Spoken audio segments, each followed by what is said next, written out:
Volume 2, Chapter 6. Second take. Quick. Anyway, Mr. Collins' triumph in consequence of this invitation was complete. The power of displaying the grandeur of his patroness to his wondering visitors, and of letting them see her civility towards himself and his wife, was exactly what he had wished for, and that an opportunity of doing it should be given so soon, with such an existence of Lady Catherine's condescension as he knew not how to admire enough. "I confess," said he, "that I should not have been at all surprised by her ladyship's asking us on Sunday to drink tea and spend the evening at Rosings. I rather expected, from my knowledge of her affability, that it would happen. But who would have foreseen such an attention as this? Who could have imagined that we should receive an invitation to dine there? An invitation, moreover, including the whole party, so immediately after your arrival. I am the less surprised at what had happened," replied Sir William, "from that knowledge of what the matters of the great really are, which my situation in life has allowed me to acquire. About the court, such instances of elegant breeding are not uncommon. Scarcely anything was talked of the whole day or next morning but their visit to Rosings. Mr. Collins was carefully instructing them in what they were to expect. The sight of such rooms, so many servants, and so splendid a dinner might not wholly overpower them. When the ladies were separating from the toilet, he said to Elizabeth, "Do not make yourself uneasy, my dear cousin, about your apparel. Lady Catherine is far from requiring the elegance of dress in us, which becomes herself and daughter. I would advise you to merely put on whatever of clothes is superior to the rest. There is no occasion for anything more. Lady Catherine will not think the worse of you for being simply dressed. She likes to have the distinction of rank preserved." While they were dressing, he came 2 or 3 times to their different doors, to recommend their being quick, as Lady Catherine very much objected to being kept waiting for her dinner. Such formidable accounts of her ladyship, and her manner of living, quite frightened Maria Lucas, who had been little used to company, and she looked forward to her introduction at Rosings with as much apprehension as her father had done to his presentation at St. James. As the weather was fine, they had a pleasant walk of about half a mile across the park. Every park has its beauty and its prospects, and Elizabeth saw so much to be pleased with, though she could not be in such raptures as Mr. Collins expected the scene to inspire, and was but slightly affected by his enumeration of the windows in front of the house, and his relation of what the glazing altogether had originally cost Sir Louis de Bourgh. When they ascended the steps to the hall, Maria's alarm was every moment increasing, and even Sir William did not look perfectly calm. Elizabeth's courage did not fail her. She had heard nothing of Lady Catherine that spoke her awful from any extraordinary talents or miraculous virtue, and the mere stateliness of money and rank, she thought, she could witness with trepidation. From the entrance hall, of which Mr. Collins pointed out, with the rapturous air, the fine proportions and finished ornaments, they followed the servants through the antechamber into the room where Lady Catherine, her daughter, and Miss Jenkinsons were sitting. Her ladyship, with great condescension, arose to receive them, and as Mr. Collins had settled in with her husband that the office of introduction should be hers, it was performed in a proper manner, without any of those apologies and thanks which he would have thought necessary. In spite of having been at St. James, Sir William was completely awed by the grandeur surrounding him, that he had but just courage enough to make a very low bow, and take his seat without saying a word, and his daughter, frightened almost out of her senses, sat on the edge of her chair, not knowing which way to look. Elizabeth found herself quite equal to the scene, and could observe the three ladies before her composedly. Lady Catherine was a tall, large woman, with strongly marked features, which might have once been handsome. Her air was not conciliating, nor were her manner of receiving them, such as to make her visitors forget their inferior rank, which was not rendered formidable by silence, but whatever she said was spoken in so authoritative a tone, and marked her self-importance, and brought Mr. Wickham immediately to Elizabeth's mind, and from the observation of the day altogether, she believed Lady Catherine to be exactly what he had represented. When after examining the mother, in whose countenance and departure she soon found some resemblances of Mr. Darcy, she turned her eyes on the daughter. She could almost have joined in Maria's astonishment at her being so thin and so small. There was neither in figure nor face any likeness between the ladies. Miss de Bourgh was pale and sickly. Her features, though not plain, were insignificant, and she spoke very little, except in a low voice, to Mrs. Jenkinson, in whose appearance there was nothing remarkable, and who was entirely engaged in listening to what she said, and placing the screen in the proper direction before her eyes. After sitting a few minutes, they were all sent to one of the windows to admire the view, Mr. Collins attending them to point out its beauties, and Lady Catherine kindly informing them that it was much better worth looking at in the summer. The dinner was exceedingly handsome, and there were all servants and all the articles of plate which Mr. Collins had promised, and as he had likewise foretold, he took his seat at the bottom of the table, by her ladyship's desire, and looked as if he felt life could furnish nothing greater. He carved and ate, and praised with delighted alacrity, and every dish was commended, first by him and then by Sir William, who was now enough recovered to echo what his son-in-law said, in a manner which Elizabeth wondered Lady Catherine could hear. But Lady Catherine seemed gratified by their excessive admiration, and gave most gracious smiles, especially when any dish on the table proved a novelty to them. The party did not supply much conversation. Elizabeth was ready to speak whenever there was an opening, but she was seated between Charlotte and Miss de Bourgh, the former of whom was engaged in listening to Catherine, and the latter said not a word to her all dinner time. Miss Jenkinson was chiefly employed in watching her little Miss de Bourgh eat, pressing her to try some other dish, and fearing she were indisposed.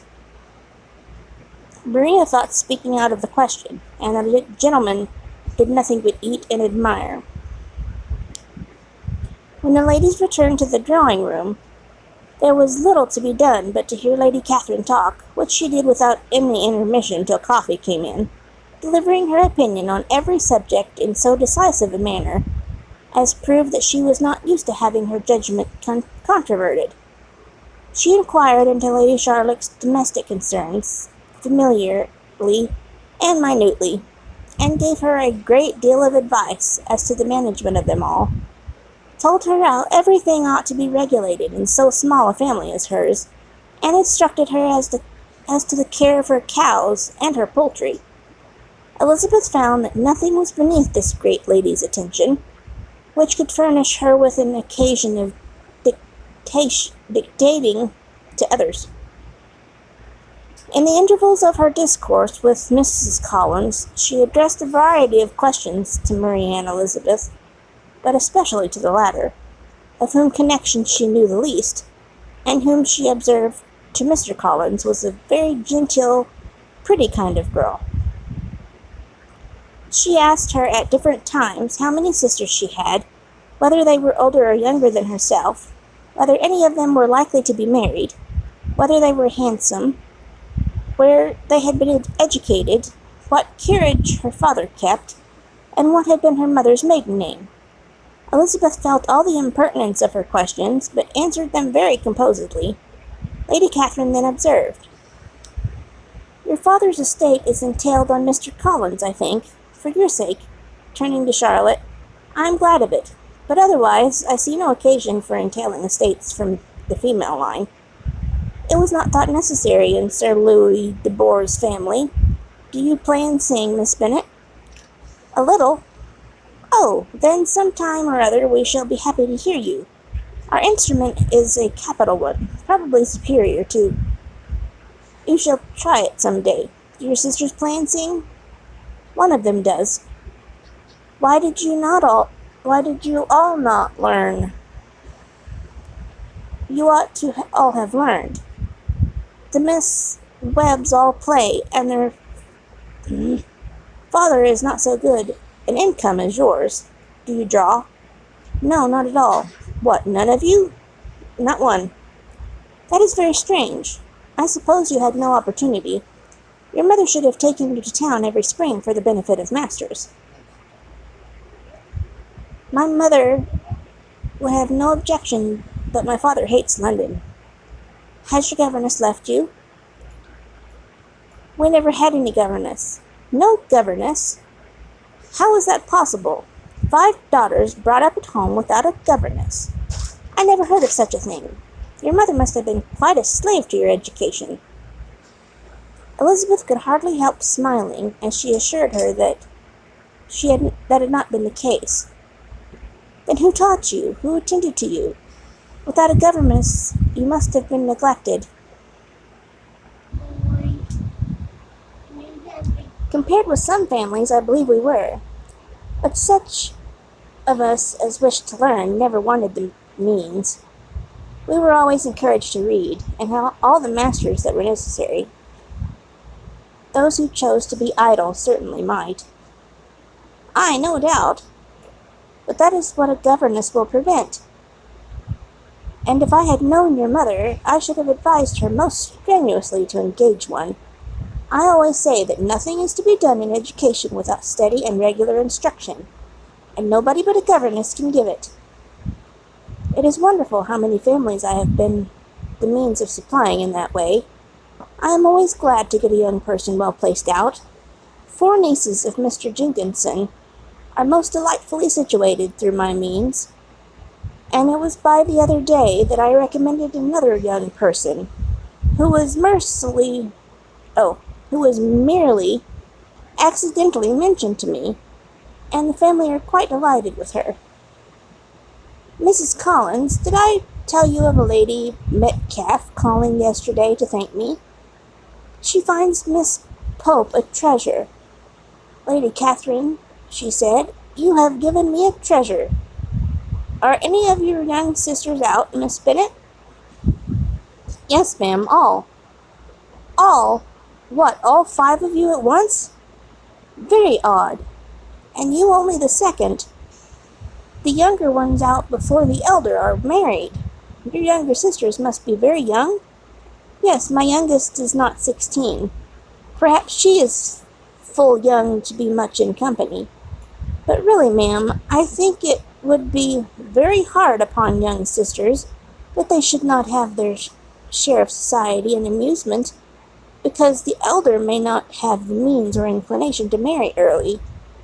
The last born has as good a right to the pleasures of youth as the first, and to be kept back on such a motive, I think it would not be very likely to promote sisterly affection or delicacy of mind.' 'Upon my word,' said her ladyship, 'you give your opinion very decidedly for such a young person. Pray, what is your age?' 'With 3 younger sisters growing up,' replied Elizabeth, smiling, 'your ladyship can hardly expect me to own it.' Lady Catherine seemed quite astonished at not receiving a direct answer, and Elizabeth suspected herself to be the first creature who had ever dared to trifle with so much dignified impertinence. "You cannot be more than 20, I am sure. Therefore you need not conceal your age." "I am not 21. When the gentlemen had joined them, the tea was over, and card tables were placed. Lady Catherine, Sir William, and Mr. and Mrs. Collins sat down to quadrille, and Miss de Bourgh chose to play at casino. The two girls had the honor of assisting Mrs. Jenkinson to make up her party. Their table was superlatively stupid. Scarcely a syllable was uttered that did not relate to the game, except when Miss Jenkinson expressed her fears of Miss de Bourgh's being too hot or too cold, or having too much or too little. A great deal more passed at the other table. Lady Catherine was generally speaking, stating the mistake of the three others, or relating some anecdote of herself. Mr. Collins was employed in agreeing to everything her ladyship said, thanking her for every fish he won, and apologizing if he thought he won too many. Sir William did not say much. He was storing his memory with anecdotes and noble names. When Lady Catherine and her daughter had played as long as they chose, the tables were broke up.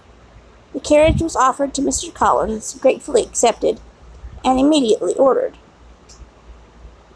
The party then gathered around the fire to hear Lady Catherine determine what weather they were to have on the morrow.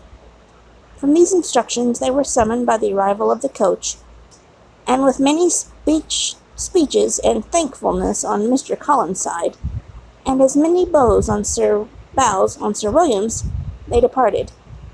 As soon as they had driven from the door, Elizabeth was called on by her cousin to give her opinion of all that she had seen at Rosings, which for Charlotte's sake she made more favourable than it really was. But her commendation, though costing her some trouble, could by no means satisfy Mr. Collins, and he was very soon obliged to take her ladyship's praise into his own hands.